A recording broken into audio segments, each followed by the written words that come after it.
to retaliate because you see the history of how these terrorist attacks have happened and how involved Pakistan is in these things. And it's not just about India, that even Osama bin Laden was being harbored in Pakistan before. कहानी है जहाँ से ये एब्राहिमिक religions एक दूसरे से अलग हो जाते हैं। यहूदी लोग, जूइश लोग मानते हैं कि आइजैक का एक बेटा हुआ था जेकब नाम से, जिसे बाद में रीनेम किया गया और उसका नाम इजराइल रखा गया। और वो है, मेरी राय में कोई भगवान, कोई अल्लाह, कोई गॉड एग्जिस्ट नहीं करता। ये प्रैक्टिकली सबको पता है। हमारी इकोनॉमी इस काबिल भी नहीं है कि हम 1 महीने के लिए अपनी फौज को बॉर्डर पे लगा सके इंडिया के खिलाफ। अस्सलाम वालेकुम नाजरीन, आप देख रहे हैं मुमताज व्लॉग्स यूट्यूब चैनल और आज की वीडियो एक ऐसे शख्स पर है जो खुद को न्यूट्रल कहता है लेकिन वीडियोस में वाज़े तजाद रखता है। हम बात कर रहे हैं ध्रुव राठी की। एक वक्त था जब ध्रुव राठी बीजेपी और आरएसएस के सख्त मुखालिफ समझे जाते थे, मगर अब उनका बयाना बदल चुका है। कभी मजहब को साइंस से जोड़ने की बात, कभी मुकम्मल अलहाद ऐलान और अब पाकिस्तान पर दहशतगर्दी के इल्जामात। ये सब तब्दीलियां महज इत्तफाक हैं या किसी एजेंडे का हिस्सा। आइए हक़ाइक़ की रोशनी में हर बात को परखते हैं, मगर इससे पहले अगर आप नए हैं तो चैनल सब्सक्राइब कीजिए, वीडियो को लाइक कीजिए ताकि सच की आवाज हर तरफ पहुंचे। ध्रुव राठी की नजरियाती तजादात का जायजा।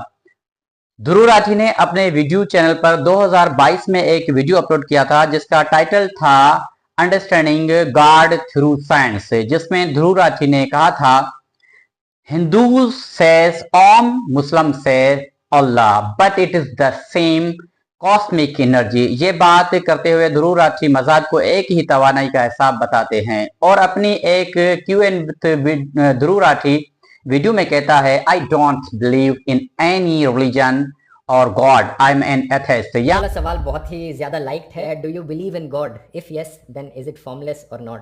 जितना भी कुछ मैंने सीखा है दुनिया के बारे में, हमारी प्लैनेट की हिस्ट्री के बारे में, एवोल्यूशन के बारे में, ये सारी चीज़ों को समझकर मैंने जो अंडरस्टैंडिंग डेवलप करी है, मेरी राय में कोई भगवान, कोई अल्लाह, कोई गॉड एग्जिस्ट नहीं। यहाँ वो खुद को मुकम्मल तौर पर ला मजहब और खुदा का मुनकर करार देता है। तो सवाल यह है कि एक तरफ मजहब को जोड़ने की बात और दूसरी तरफ तमाम मजहब की तरदीद, ये किस किस्म की न्यूट्रलिटी है? क्या यह फिक्री इर्तका है या नाजरीन को मुतासर करने का खेल?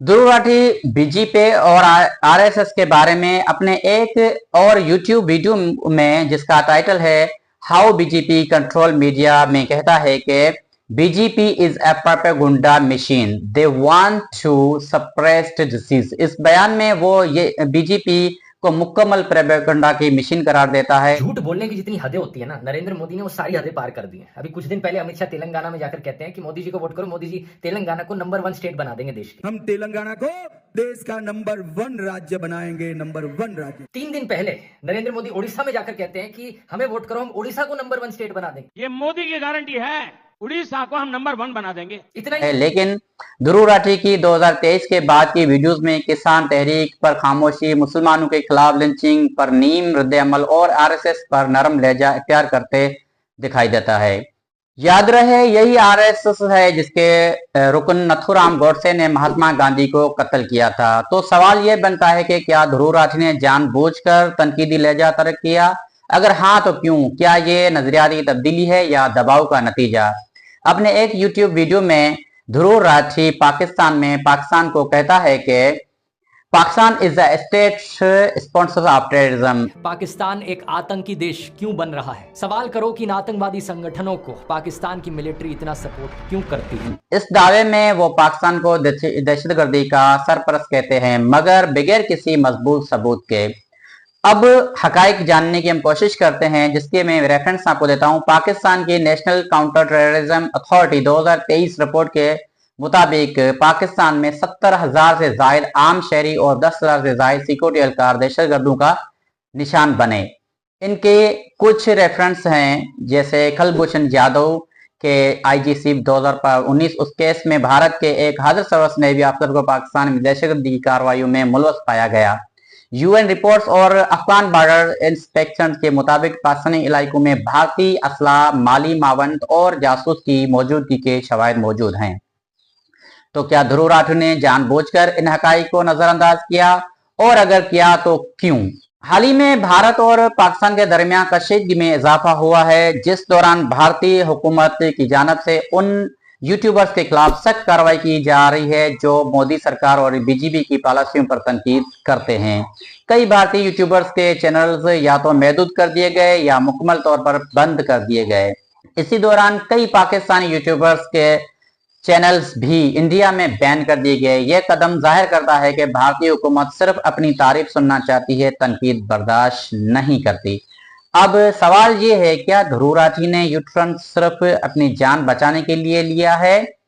क्या वो हकीकी हकाइक से हटकर सिर्फ इसीलिए भारत का बयानिया दोहरा रहा है ताकि उनका यूट्यूब चैनल और सोशल मीडिया मौजूदगी महफूज रहे, या फिर ये एक सोचा समझा कदम है जहां लेट हो चुके मज़मूआत की जगह ताज़ा ट्रेंड से जैसे पाकिस्तान पर इल्जाम को इस्तेमाल किया जा रहा है ताकि व्यूज और शोहरत हासिल की जा सके? ट्रेंड को पकड़ लो, सच को भूल जाओ। ध्रुव राठी की हालिया पाकिस्तानी मुखालिफ वीडियोस का अमूमी मिजाज यही बनता है। भारत का अंदरूनी दहशतगर्दी का रिकॉर्ड पर थोड़ी सी नजर डालते हैं रेफरेंस के साथ। रेफरेंस नंबर 1 जो है मैं आपको देना चाहूंगा, 1949 में महात्मा गांधी का कत्ल गॉडसे ने किया, कोई पाकिस्तानी नहीं था। इसी तरह 1984 में इंदिरा गांधी को उनके सिख बॉडीगार्ड ने कत्ल किया, कोई पाकिस्तानी नहीं था। और रेफरेंस नंबर 3, 1991 में राजीव गांधी को कत्ल इंतहा पसंद ग्रुप LTT ने जो तैमुल तका था उसने किया, उसमें कोई पाकिस्तानी था। और ह्यूमन राइट्स की वॉच रिपोर्ट जो इंडिया 2004 में शाया हुई थी, उसके मुताबिक जो 1984 में दिल्ली में जो दहशतगर्दी ऑपरेशन किया गया था जिसमें 3000 से ज्यादा सिखों को कत्ल किया गया था, यह भी एक आलमी जंग थी जो समझो कि इंडियन आर्मी ने खुद की थी सिखों के साथ। और मैं उसके बाद आपको रेफरेंस दूंगा जो 2019 में जो बाबरी मस्जिद का अलहदम किया गया था उसको भी हिंदुओं ने ही शहीद किया था। उसके बाद उनकी खुद जो सुप्रीम कोर्ट थी उन्होंने उन हिंदू इंतहा पसंद जिन्होंने इस बाबरी मस्जिद को शहीद किया उनके हक में ये फैसला सुना दिया था। ये एक सबसे पहली तो जो हिंदू जो इंतहा पसंद थे उनकी तरफ से जो ये मस्जिद को शहीद कर दिया गया, सबसे पहली ये दहशतगर्दी हुई। दूसरी दहशतगर्दी की उनके खुद सुप्रीम कोर्ट ने के एक मस्जिद शहीद करने वाले ग्रुप को क्लियरेंस दी गई और मस्जिद को सुप्रीम कोर्ट के आर्डर पे शहीद कर दिया गया। तो सवाल ये बनता है कि जब भारत खुद दहशतगर्दी की तारीख रखता है तो पाकिस्तान पर उंगली क्यों उठाता है? क्या ये पुरानी रोश इल्जाम पाकिस्तान पर की एक और किस्त है? कि यूट्यूब पर मोहम्मद अली मिर्जा और ध्रुव राठी की वीडियोस का जायजा लिया गया तो दोनों शख्सियात बारहा अपनी राय बदल चुके हैं, कभी हमायत, कभी मुखालफत और कभी मुकम्मल लातौल की। Do you believe in God? If yes, then is it formless or not? Do you believe in any religion?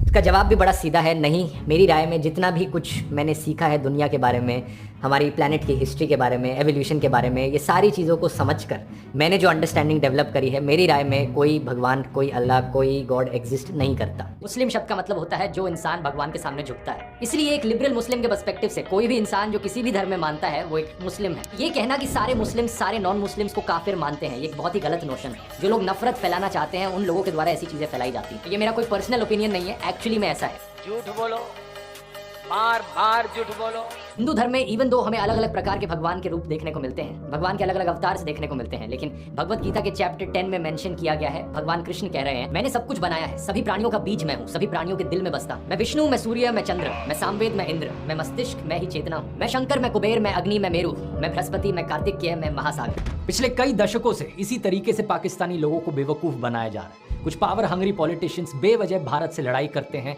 Muscle flexing करते हैं और इसी बहाने देश के डिक्टेटर बन जाते हैं। झूठ बोलने की जितनी हदें होती है ना, नरेंद्र मोदी ने वो सारी हदें पार कर दी हैं। अभी कुछ दिन पहले अमित शाह तेलंगाना में जाकर कहते हैं कि मोदी जी को वोट करो, मोदी जी तेलंगाना को नंबर 1 स्टेट बना देंगे देश की। हम तेलंगाना को देश का नंबर 1 राज्य बनाएंगे, नंबर 1 राज्य। 3 दिन पहले नरेंद्र मोदी उड़ीसा में जाकर कहते हैं कि हमें वोट करो, हम उड़ीसा को नंबर 1 स्टेट बना देंगे। ये मोदी की गारंटी है, उड़ीसा को हम नंबर 1 बना देंगे। इतना ही नहीं, इससे पहले कर्नाटका में जाकर कहा था कि हम कर्नाटका को नंबर 1 स्टेट बनाएंगे। कर्नाटका को पूरे देश का नंबर 1 राज्य बनाने का लिए। मोदी का वो मुसलमान मंगलसूत्र वाला भाषण याद है ना, कि देश की संपत्ति पर पहला अधिकार मुसलमानों का है। आज मोदी वाराणसी में इंटरव्यू देते वक्त कहते हैं कि वो हिंदू मुसलमान तो कभी कर ही नहीं सकते। मैं जिस दिन हिंदू मुसलमान करूंगा ना, उस दिन मैं सार्वजनिक जीवन में रहने योग्य नहीं रहूंगा। और मैं हिंदू मुसलमान नहीं करूंगा, ये मेरा संकल्प है। मतलब झूठ बोलने की भी हद होती है यार। अगर हमारे पास जो है वो गने भी पुरानी, हमारा असला भी पुराना, उनके पास लेटेस्ट, और मुझे बताएं तलवार का मुकाबला तो वो सुल्तान रही जो है बेलचे के ऊपर गोलियां रोक सकता है भाई, हम नहीं रोक सकते।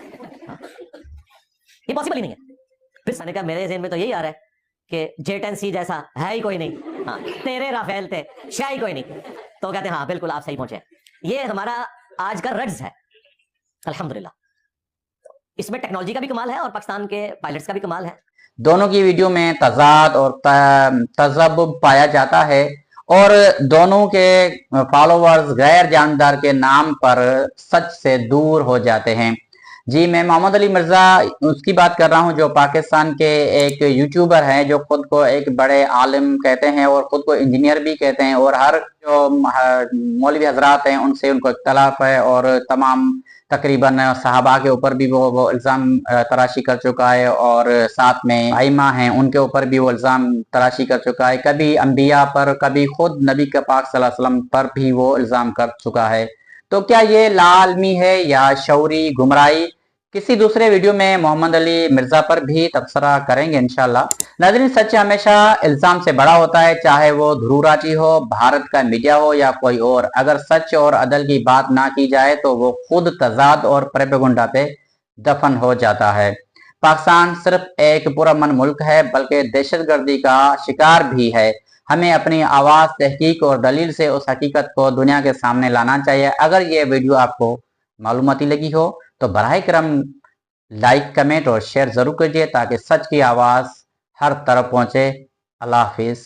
पाकिस्तान जिंदाबाद।